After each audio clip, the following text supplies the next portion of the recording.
Hi friends, இன்றைக்கி episode ஒரு கலக்கல் எபிசோடுங்க. நம்ம விஜய் போடுறாரு பாருங்கள் விசில் சத்தம், அதுதான் விசிலு. நம்ம காவேரியும் குட்டியம்மாவும் அவ்வளோ ஒரு அழகாக டான்ஸ் ஆடி 3 கொஸ்டின் கேட்குறாங்க. 3 கொஸ்டினுக்குமே கரெக்டாக பதிலாக சொல்கிறாங்க. மற்ற யாரும் சொல்லலை. முதல் கொஸ்டின் அவளுக்கு பிடிச்ச ஸ்டோரி கேட்கும் போது ராஜாராணி கதை. இந்த கதை பாப்பாவுக்கு அப்பா சொன்ன கதையை ஞாபகம் வச்சுருந்து ஒரு டைமில் மிஸ் கிட்ட சொல்கிறா. அதை ஞாபகம் வச்சுருந்து நம்ம காவேரி அவளுக்கு பிடிச்சது ராஜாராணி ஸ்டோரி தான் கரெக்டாக சொல்கிறாங்க. ரெண்டாவதாக ஷாப்பிங் சொல்கிறாங்க. மூணாவதாக ஒரு கொஸ்டின், அதுதான் கலக்கலே. பிடிச்ச ஹீரோ யாருன்னு சொல்லும் போது மற்ற ஹீரோலாம் விட்டுட்டு தனக்கு பிடிச்சது அப்பா தான்னு சொல்ல வராங்க. அவ்வளோ அழகாக இருந்தது. குட்டி பாப்பாவும் அப்பான்னு எழுதுகிறா.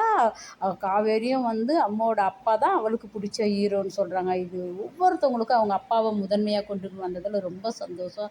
அப்பா தான் முதல் ஹீரோன்னு சொல்லிட்டு அழகாக காட்டிட்டாங்க இன்றைக்கி எபிசோடில். ஹோட்டலில் சாப்பிடும் போது பிரியாணி ஐட்டங்கள் செம்ம, நமக்கும் கொடுப்பாங்களான்ற போல் இருந்தது. ஒவ்வொரு ஆர்டரும் அந்த இடத்துல சாப்பிட்டுக்குன்னே எப்படி 3 பேரும் ஒரே பதிலை சொன்னும் போது நம்ம அம்மா சாரதம்மா இருக்காங்களா, ஆர்வக்கோளாறுனா ஆர்வக்கோளாறு தான், அவள் தானே அம்மான்றாங்க. உடனே அவன் சொல்லிட்டு பார்க்குறான், இல்லடி நீ தானே மேடையில் அம்மாவாக நடிச்சேன்னு சொல்லிட்டு சமாதானப்படுத்துகிறாங்க. அதே போல் நம்ம விஜய் ஆர்வக்கோளாறும் சொல்கிறாரு, அப்பாவாக இருந்து நான் புரிஞ்சுக்கலனால அம்மாவாக இருந்து நீங்கள் புரிஞ்சுக்கணும் தான். அப்போவும்ன்றா இல்லை நீங்கள் தானே ஸ்டேஜில் அம்மாவாக நடிச்சிக்கணும். இந்த இடத்துல அவ்வளோ ஒரு சமாதானத்துக்கு கொண்டுக்குன்னு வந்துட்டாங்க. அவ்வளோ ஒரு அழகாக இருந்தது உண்மையிலேயே இன்றைக்கி எபிசோடு. அடுத்தது என்ன நடக்குது எபிசோடில்.